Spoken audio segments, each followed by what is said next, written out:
General Tariq صاحب یہ فرمائیے گا کہ اس وقت کل ہم اپنے شو میں بات کر رہے تھے تو وہاں پر جو تجزیہ کار تھے وہ یہ کہتے ہیں کہ بھائی ایک جانب اکھنڈ بھارت ہے، ان کا ایک منصوبہ ہے، اور ایک جانب گریٹر اسرائیل کا منصوبہ ہے، اور ان کے اپنے یعنی کہ بھارت اور اسرائیل کے جو پلانز ہیں ان کے تحت ان کی سرحدیں آپس میں ملتی ہیں، تو افیکٹو تو ہم بھی آگے ہوں گے اگر ہم خاموش بیٹھے رہے۔ تو آپ کی کیا سوچ ہے، آپ کیا سمجھتے ہیں کہ یہ معاملہ یہ بائی ڈیزائن ہو رہا ہے سارا کچھ، یا واقعی اتنا خطرے میں تھا اسرائیل کہ اس نے حملہ کر دیا ایران پہ، یا سب کچھ سوچا سمجھا ہے؟ دیکھیں یہ بائی ڈیزائن تو نہیں ہو رہا، اس میں آپ دیکھیں کہ انہوں نے ایران کو انڈرمائن کیا، اور ایران نے صرف ابھی تک ریٹیلیٹ میزائلوں سے کیا ہے، نہ اس کی گراؤنڈ فورسز استعمال ہوئی ہیں، نہ اس کی نیوی، جو کہ اس کی نیوی زیادہ پاورفل ہے اسرائیل سے، اس کے پاس 25 آبدوزیں ہیں اور 25 جہاز بھی زیادہ ہیں، 100 کے قریب جہاز ہیں، اور شپس ہیں، یہ سب تو بھی استعمال ہی نہیں ہوئے۔ اور ابھی اس نے جو اس کی اسٹریٹجک پوزیشن ہے اسٹریٹ آف ہرمز میں، اس کو تو اس نے بھی چھیڑا ہی نہیں ہے، اور صرف 5 دن کے میزائل گرے ہیں، 100 سے 200 میزائل ہر روز گرتے ہیں، اور یہ جو رائزنگ لائن بن رہے تھے اب یہ میاؤں میاؤں کر رہے ہیں،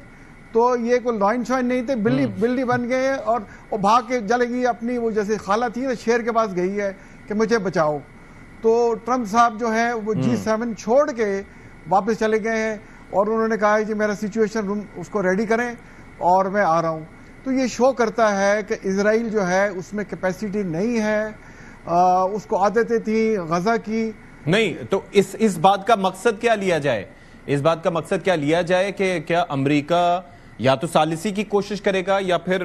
اس جنگ میں کودنے جا رہا ہے ود اسرائیل؟ دیکھیں اسرائیل چاہے گا کہ امریکہ اس جنگ میں کودے،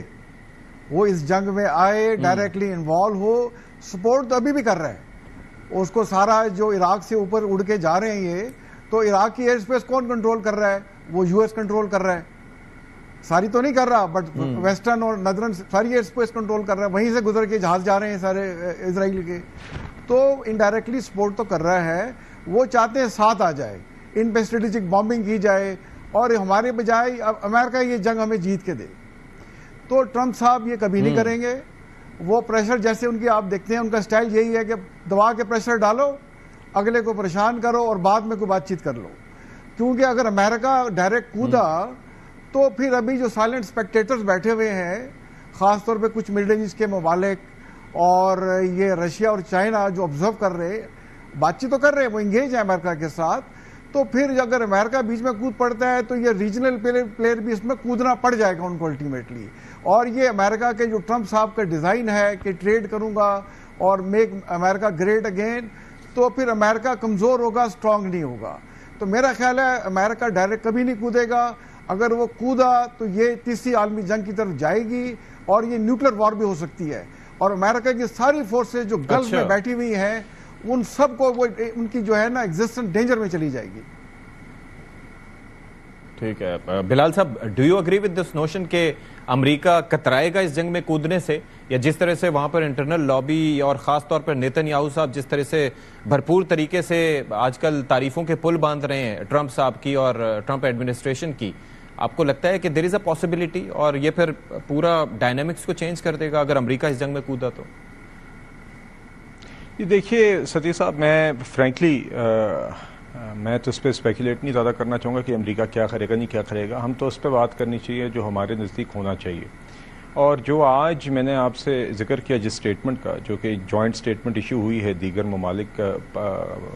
اسلامی ممالک کے درمیان، جس میں پاکستان ایک فریق ہے، اور اس میں سے چند ممالک کا میں نام لینا چاہوں گا، سعودی عربیہ بھی اس میں شامل ہے، ایجپٹ ہے، قطر ہے، ٹرکی ہے، الجیریا ہے، بحرین ہے، عراق، جارڈن، کویت، لیبیا اور 5-6 اور ممالک ہیں۔ تو اس میں دیکھیے، اور اس میں پاکستان شامل ہے، دس از اے سبسٹانٹیو اسٹیٹمنٹ، ایک کامن ویو ہے۔ سب سے پہلے جیسے کہ میں نے آپ سے پہلے کہا کہ اس میں ریجیکشن ہے اور کنڈمنیشن ہے اسرائیل کے حملے کی، اس کے بعد یہ واضح طور پہ ایک مطالبہ کیا گیا ہے، ان سب ممالک کا متفقہ ویو ہے کہ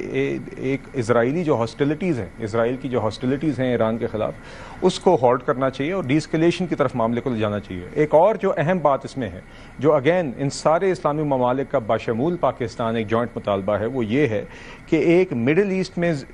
zone free of nuclear weapons and other weapons of mass destruction establish ہونی چاہیے, جو سارے مڈل ایسٹرن ممالک پر لاگو ہونی چاہیے, اور ہر مڈل ایسٹ کے ملک کو treaty on non proliferation of nuclear weapons کا حصہ بننا چاہیے. اچھا جی.